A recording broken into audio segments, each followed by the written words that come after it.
하나님 아버지 감사합니다. 하나님께서 우리 사랑하는 키르의 형제 자매들, 하나님의 부름받은 귀한 사역자들을 우리가 함께 이 밤에 기도하며 주님의 말씀으로 나가게 하심을 감사합니다.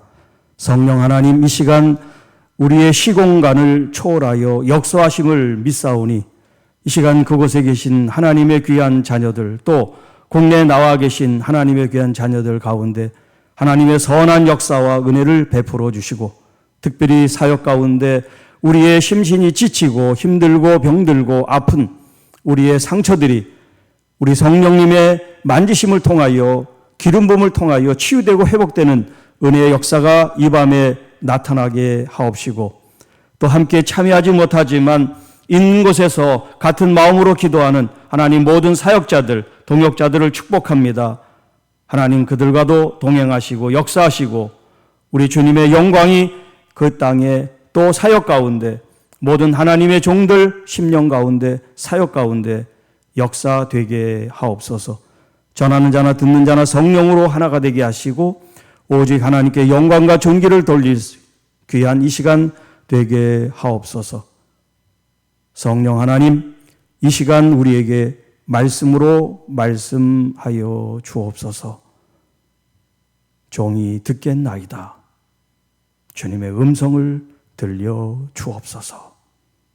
우리 주 예수님의 이름으로 기도하옵나이다. 아멘. 할렐루야. 주님을 찬양합니다.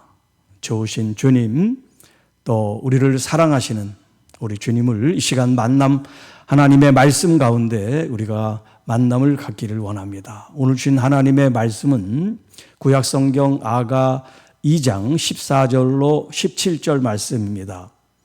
작은 여우를 잡으라 신부여, 이런 제목으로 함께 말씀을 나누겠습니다. 우리 지난 시간에 신부여 빛을 발하라, 하나님 안에서 빛을 바람으로 주님이 우리를 초대하고 초청하셨을 때 우리가 기쁨과 순종하는 마음으로 응답하자라는 말씀을 드렸는데, 오늘 그 본문 이어서 오늘 14절로 17절에 있는 이 말씀을 통해서 우리 온 사역자들, 또 교회와 성도 여러분들이 정말 주님과 어떤 관계 속에 사역을 하고 또 주님과 어떤 친밀함을 가지고 주님의 바램과 원함 속에 우리가 지금 매일매일 일상과 사역을 하고 있는가, 그런 관점에서 오늘 본문이 우리에게 주는 메시지가 있습니다. 자, 먼저 14절 말씀인데요.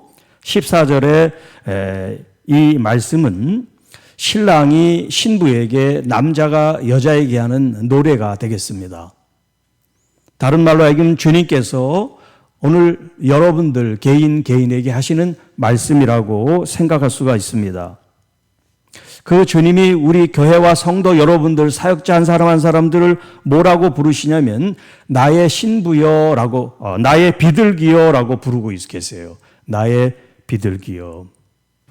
자, 이 비둘기는 특별히 이 아가서에 예수님의 그 신부의 어떤 그 성품을 이제 비유를 해주고 있는 그런 새지요. 이 비둘기의 특징이 여러분도 잘 아다시피 이 비둘기는 옆을 보지 못해요. 앞만 보게 하나님 만드셨어요. 주님의 신부, 주님의 자녀들은 주님만 바라보도록 주님이 원하신다고 하는 거예요. 그러나 우리는 로봇으로 프로그램화 되어 있지 않았기 때문에 우리의 자유의지를 가지고 주님을 바라보게 하세요. 이 비둘기는 하나님이 그렇게 창조하셨어요. 다른 것을 보지 못하도록. 그러나 우리는 얼마든지 다른 것을 볼 수가 있어요. 우리는 자유의지가 있기 때문에. 그렇기 때문에 우리의 마음을 통해서 주님을 바라보는 것이 얼마나 중요한지 몰라요. 남들이 보니까 바라보는 게 아니라 우리들 각자 개인들이 주님을 뜨겁게 열망하고 갈망함으로 바라본다는 거, 이게 얼마나 중요한 어떤 사역자의 자질이라 그럴까, 아니면 조건이라 그럴까. 제가 많은 교회와 사역자들 혹은 목회자들을 만나서 얘기도 하고 상담도 하고 기도도 했습니다마는 의외로 주님께 몰입되거나 집중되지 않은 그런 사역자들, 그런 목회자들이 참 많이 있습니다. 성도들은 말할 것도 없고. 주님께 집중한다는 게 이게 말은 간단하고 쉬운 것 같지만 우리의 일상 속에 우리가 일하고 사역하고 가정도 있고 뭣도 있고 뭣도 하다 보면 놓치기가 쉬워요. 그래서 나의 비둘기여라고 하는 주님의 이 말씀이 오히려 더 이 시대에 뭔가 느낌이 있는 거예요. 나의 비둘기야. 내가 만든 비둘기는 오직 앞만 보는데 나를 사랑한다고, 나를 예배한다고, 나를 위해 사역한다고 하는 너희들은 정말 나만 바라보느냐라고 말씀하시는 것 같아요. 자, 여러 비둘기의 의미가 있지만 오늘은 제가 이렇게 한 가지만 얘기하고 다음에 또 기회가 되면 얘기를 하겠습니다. 자, 나의 비둘기가 지금 어디에 있느냐? 어디 있는 비둘기를 주님이 지금 찾고 계시냐? 바위 틈 낭떠러지에 있대요. 바위 틈 낭떠러지. 그리고 은밀한 곳. 나의 신부가, 나의 비둘기가 지금 있는 곳이 어디냐면 바위 틈이에요. 그리고 낭떠러지 은밀한 곳이에요. 자, 엔게디라는 이제 그 팔레스틴 이스라엘 땅이 있는데 거기는 다른 곳에 비해서 물이 풍성하고 또 푸른 어떤 그런 과실이 많은 곳이에요. 그런데 거기에 또 다른 특징은 뭐냐면 거기가 절벽으로 돼 있어요. 바위산처럼. 그래서 거기에는 수많은 동물들이 있어요. 또 마사다라고 하는 곳에도 그렇고 이렇게 몇 군데 이 팔레스틴 가나안 땅의 특징이 우리처럼 이렇게 흙이 많고 이렇게 흙으로 되어 있는 산이 있는 그런 곳이 아니에요. 거기는 주로 바위들이 많아요. 그리고 굴들이 많아요. 그리고 깎아지른 듯이 절벽 같은 곳이 많아요. 그래서 비둘기가 서식을 하고 또 자기 보금자리를 트는 곳이 어디냐면 바로 이렇게 깎아내린 절벽 같은 낭떠러지 그 바위 틈 동굴에 자신의 집을 만든다는 거예요. 자, 여기 지금 이 나의 신부, 나의 사역자, 나의 사랑하는 님이 지금 어디에 있느냐면 이런 바위 틈 낭떠러지 은밀한 곳에 있다는 거예요. 일부러 찾아서 살라 그래도 힘들죠. 다윗이 그런 곳에서 오랫동안 머물렀어요. 그런데 다윗이 원해서 그런 곳에 머문 것이 아니에요. 사울 왕의 그를 추격하고 죽이려고 하는 그런 추격전 도망을 하기 위해서 그가 피한 곳이 바로 바위틈 은밀한 이런 낭떠러지였어요. 그러니까 이곳은 안전하고 조용한 곳일 수는 있지만 그렇게 모두가 다 환영할 만한 그런 풍부하고 윤택하고 행복한 그런 곳은 아니에요. 그런데 나의 신부가 지금 있는 곳이 바로 이곳이라는 거예요. 자, 그런데 주님께서 그 다음 말씀하시는 것이 뭐냐면 내가 너의 얼굴을 보기를 원하고 너의 소리를 듣기를 원하는데 지금 이렇게 은밀한 곳에 있어서 주님께 얼굴을 보여드리지도 그의 신부의 음성을 들려주지도 못한다는데 지금 우리가 생각해야 될 문제점이 있는 거예요. 우리의 사역 가운데 어떤 어려움 속에 또 여러 가지 분주함 속에 많은 이유가 있는데 그 이유들 때문에 우리가 조용한 곳에 머무르거나 또 누구도 방해받지 않는 그런 곳에 우리가 있다고 할 때 주님은 우리를 찾고 계시다는 거예요.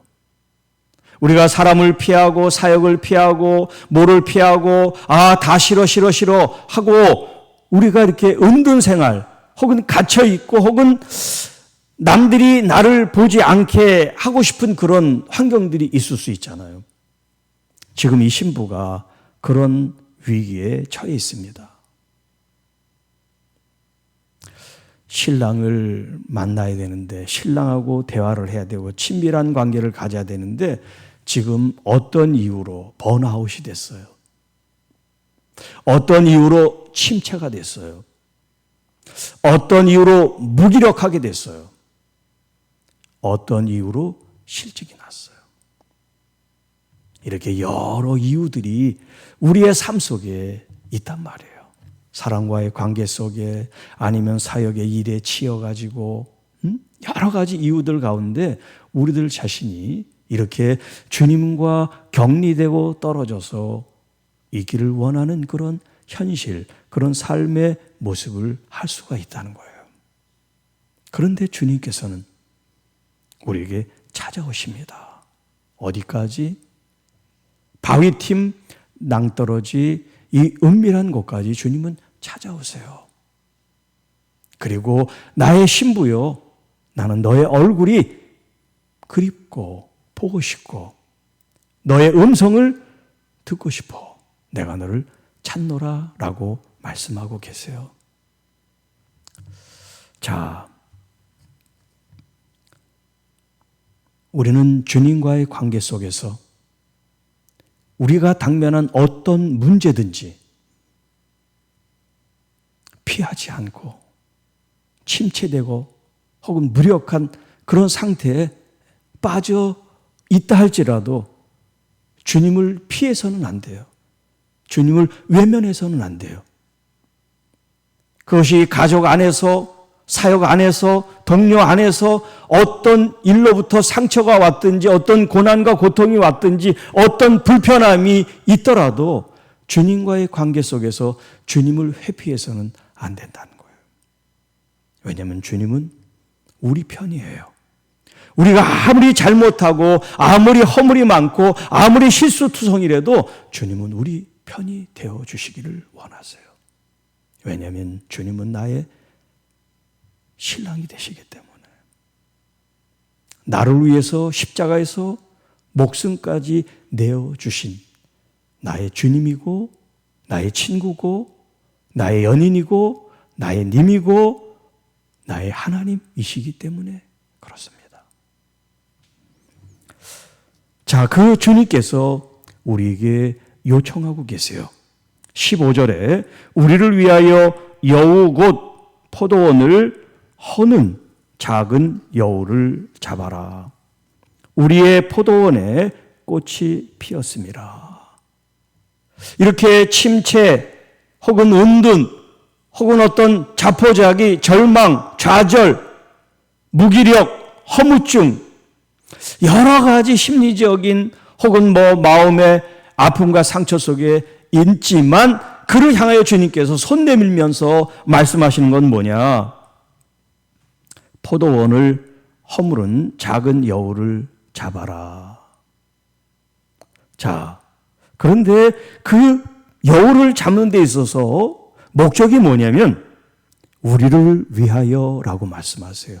우리를 위하여. 나 한 사람만을 위해서가 아니라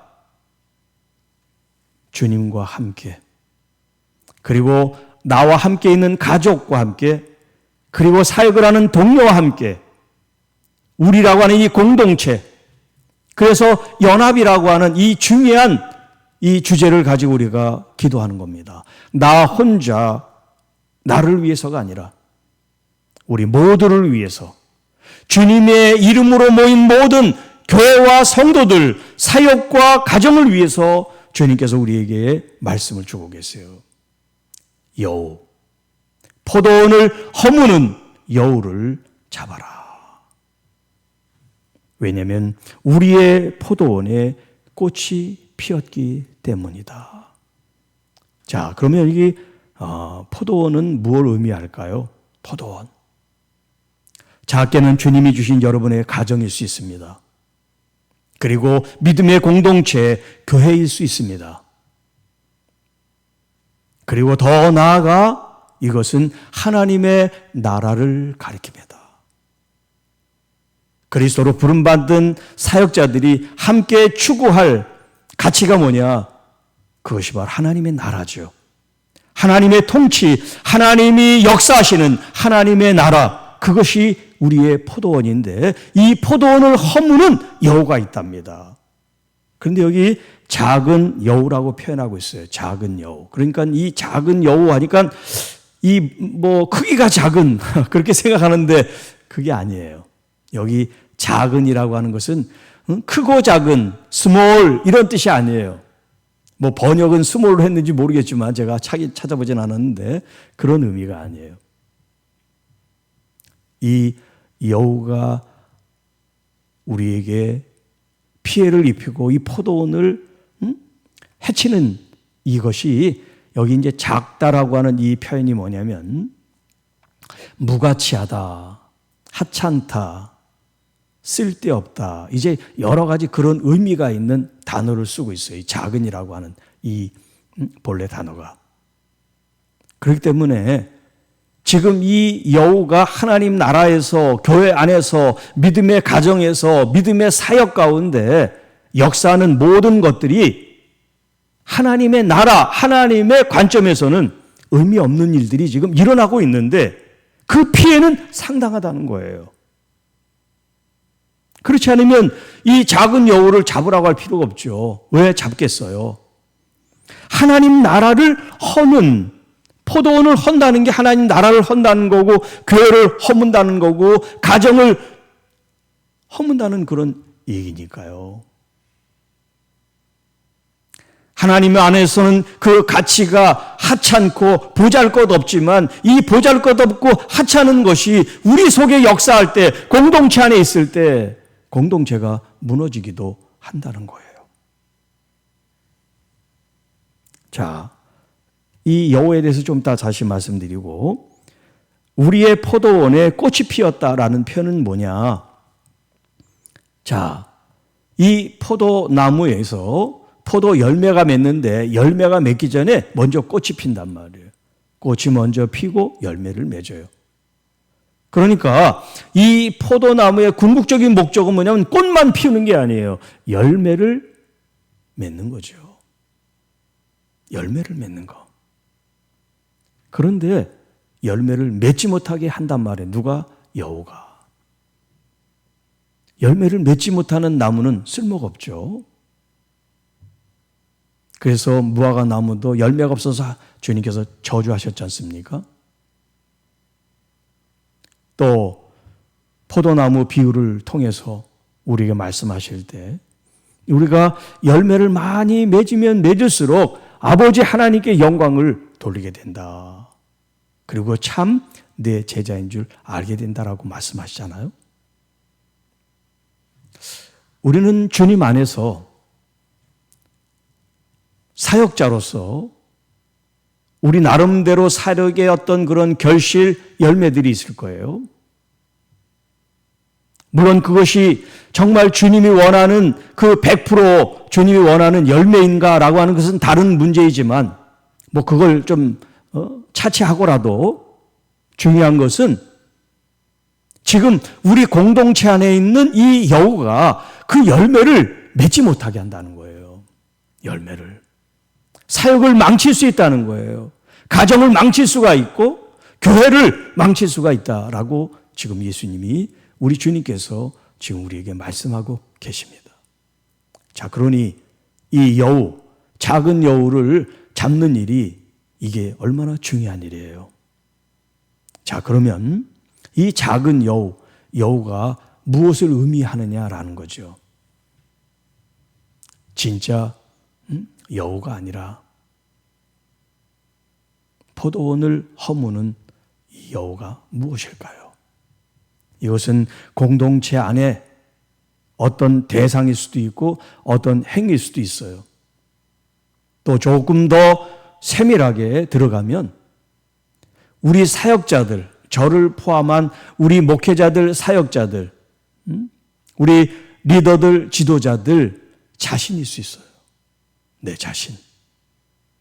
우리가 가정 안에서, 교회 안에서, 하나님 나라에서 우리가 여우 같은 그런 때가 될 수가 있어요. 그런 역할, 그런 기능을 할 때도 있다는 거죠. 자, 우리 자신을 한번 돌아볼 때 우리의 마음 속에서 이 여우짓을 하는, 그래서 이 여우를 잡아야 되는 그런 일들이 있는데 몇 가지만 잠시 살펴본다면 우리의 영적 교만이 이것이 여우가 될 수 있어요. 영적 교만.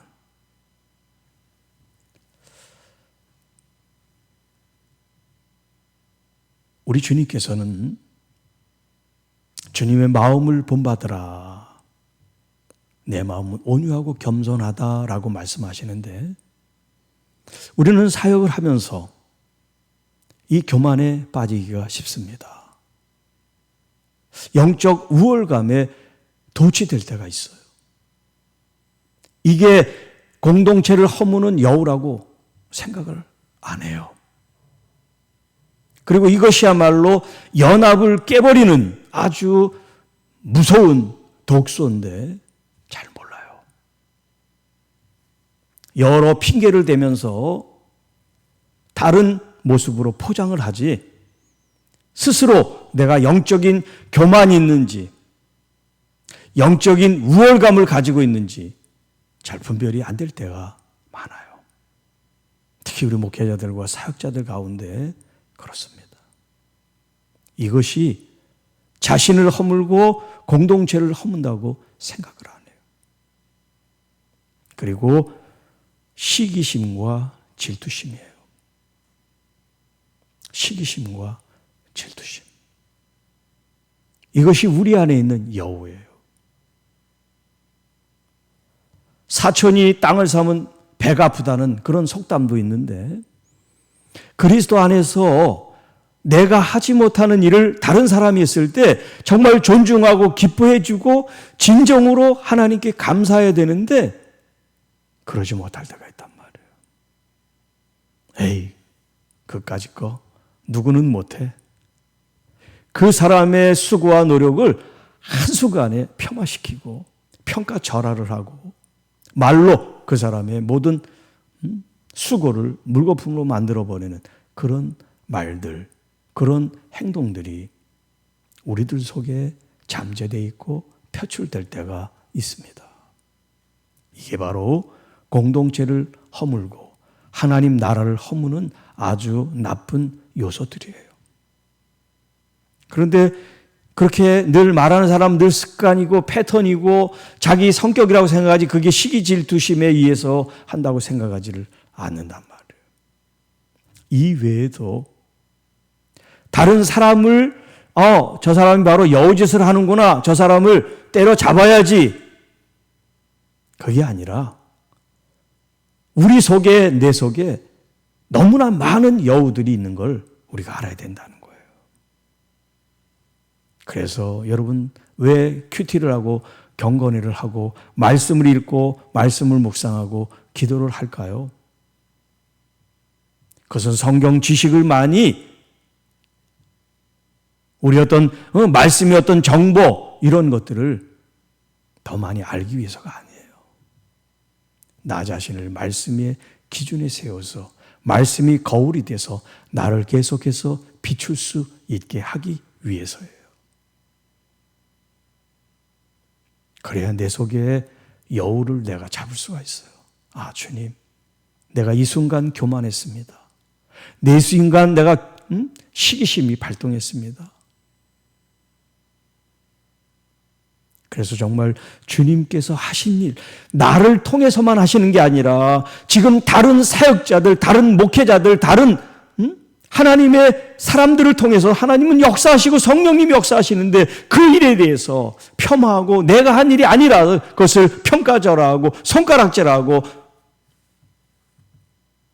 그것을 비난하는 그런 모습들. 그런 모습이 진정 우리가 여우를 잡아야 돼요.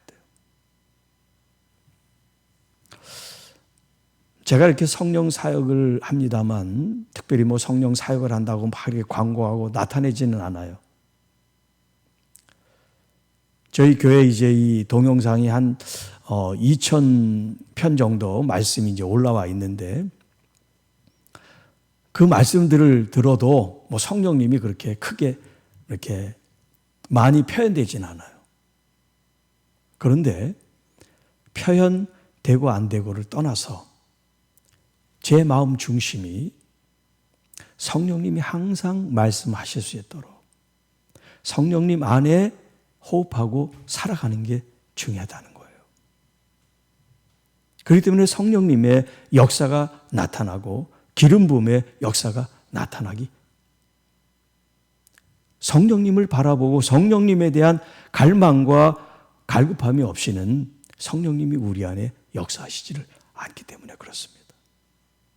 그러니까 말씀을 여러분 읽을 때, 묵상할 때, 들을 때 그냥 여러분의 의식으로 듣는 것이 아니라 성령님 내 마음을, 내 귀를, 내 마음을, 내 생각을 성령님께 집중하면서 성령님이 나를 이끌어 주시고 가르쳐 주시고 깨우쳐 주실 수 있도록 그렇게 말씀을 듣고 여러분이 말씀을 묵상하고 그럴 때 더 풍성하고 풍부한 성령님의 인도하심으로 말씀의 어떤 그 깊이와 또 말씀의 새로운 세계가 열리게 될 것입니다.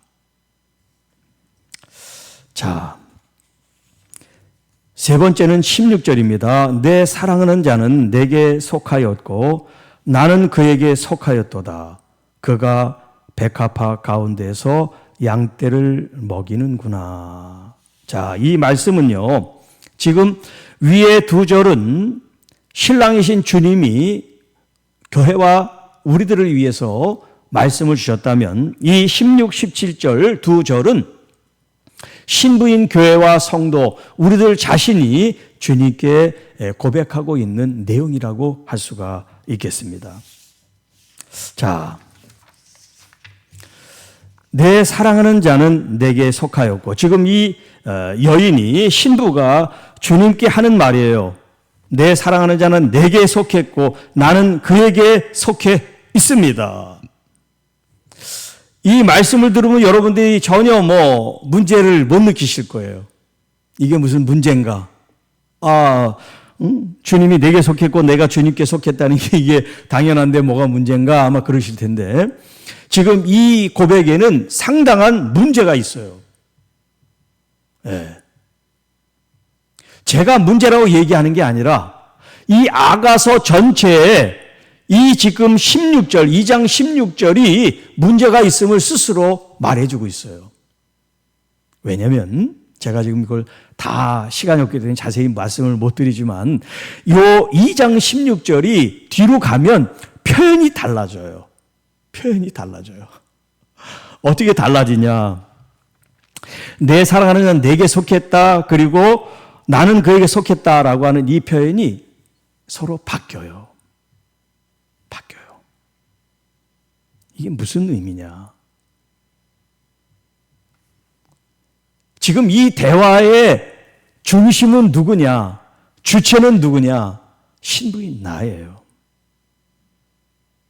신랑이 주인공이 아니에요. 주체가 아니에요. 누가 주체냐면 나예요. 그래서 내 사랑하는 자는 내게 속한 거예요. 내가 주님께 속한 것이 아니라 주님이 내게 속해 있다라고 고백하고 있는 거예요. 그러니까 상당한 문제가 있죠. 우리가 주님께 속해도 현찮을 판에 주님이 내게 속해 있다고 표현하고 있는 건 뭘 의미할까요? 수많은 그리스도인들이, 명목상 그리스도인들이 지금 많은 지탄을 받고 있는 목회자나 사역자들이 지금 바로 거기에 걸릴 거예요. 주님을 자기처럼, 자기 것처럼, 자기의 어떤 이익과 또 기도 제목이나 이런 것들을 위해서 주님을 이용한단 말이에요. 지금 이 신부의 고백의 수준이 지금 그렇단 얘기예요. 주님이 내게 속해 있어요. 어떻게 들으면 신앙 고백 같고 신앙 안에 주님을 인정하는 것 같은 그런 말인데 이 말의 의미를 잘 살펴보면 그렇지 않아요. 우선순위가 바뀌었어요. 이 사랑의 관계에서 중요한 주체는 누구냐면 주님이 아니세요. 신랑이 아니세요. 나의 왕, 나의 하나님, 예수 그리스도가 아니에요. 누구냐? 나예요. 나. 내가 잘 돼야 돼요. 내가 복 받아야 돼요. 내가 성공해야 돼요. 내가 위대해져야 돼요. 내가 다른 사람의 존경을 받고 다른 사람이 나를 우러러 봐야 돼요. 다 내 앞에 굴복해야 돼요. 물론 표현이 좀 제가 지나친 면도 있어요. 그런데 여러분들이 이해하고 들어주세요. 다 그렇다는 게 아니라 그런 부분들을 제가 이렇게 좀 강하게 어필하는 건 그런 큰 폭, 위서부터 아래까지 그걸 좀 넘나드는 데 있어서 제가 일일이 다 얘기를 할 수가 없기 때문에 이렇게 얘기를 하는 거예요. 물론 수준이 더 낮은 또 약한 자기 중심적인 그런 신앙적인 모습도 있겠죠. 아주 그냥 극한된 그런 거 말고도 어쨌든 간에 나 중심인 신앙의 이 관점이 약하든 강하든 그 정도의 차이가 중요한 건 아니에요. 중요한 것은 그 관계 설정의 중요성을 자기에게 뒀다는 데가 문제가 있는 거예요. 약한 그런 자기 중심성은 점점 강해질 수 있기 때문에 강한 사람만 나쁜 사람들이 아니에요. 뭐 바늘도둑이 소도둑이 된다는 것처럼 그렇게 시작한 사람은 그렇게 강한 자기 주장, 자기 중심적인 신앙생활을 할 수 있는 여지가 크다고 할 수가 있잖아요. 그래서 제가 이 본문이 문제가 있다라고 표현하는 거예요. 아주 큰 문제가 있어요. 주님을 사랑하는 거예요. 주님을 존중한다 그래요. 예배를 한다 그래요. 경배를 한다 그래요. 사역을 한다 그래요. 아주 그냥 훌륭한 주님의 나라의 일꾼이죠. 그런데 그 중심이 누구냐? 나라는 데 문제가 있어요. 나. 이 나에는 아내도 남편도 없어요. 자식도 없어요. 사역하는 동료도 없어요. 좀 지나치게 표현해가지고.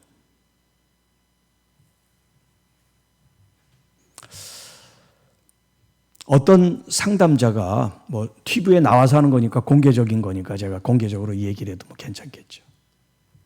어떤 내담자 남편한테 뭐라고 얘기하냐면 아내를 도구화하지 마세요. 그렇게 얘기를 했어요. 아내를 도구화하지 마세요. 아내를 이용하지 말라는 거죠. 아내와 남편의 관계가 서로 이용해 먹는 관계가 아니잖아요. 자, 그런데 우리는 하나님의 부름을 받고 하나님 안에 사역을 하는 우리들 자신들이 하나님을 도구화한다는 게 말이 안 되는데 지금 우리의 삶의 현실 속에서는 너무나 그런 일들이 비일비재하고 빈번하게 일어난다는 데 문제가 있는 거예요. 그런데 자신은 몰라요, 또 그걸. 자신은 몰라요.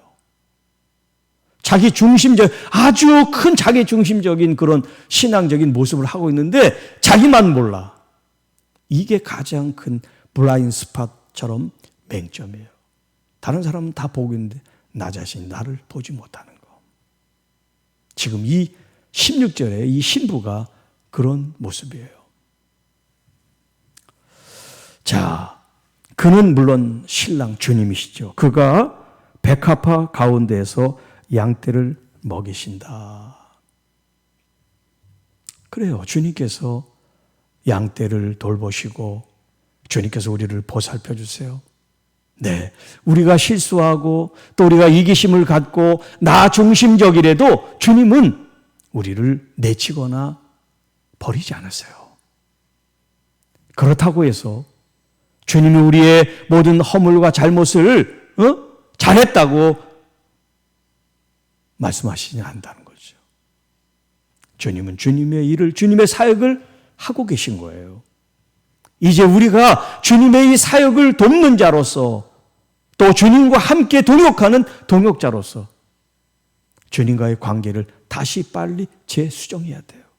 주님이 나의 도구로서 사랑하는 주님께서 내게 속한 게 아니라 내가 주님께 속해 있고 주님이 내게 속해 있습니다라고 이 중심, 이 관점이 바뀌어야 된다는 거예요. 그리고 네 번째 17절 말씀, 내 사랑하는 자야 날이 저물고 그림자가 사라지기 전에 돌아와서 베데르 산에 노루와 어린 사슴 같을지라 라는 표현을 하고 있어요.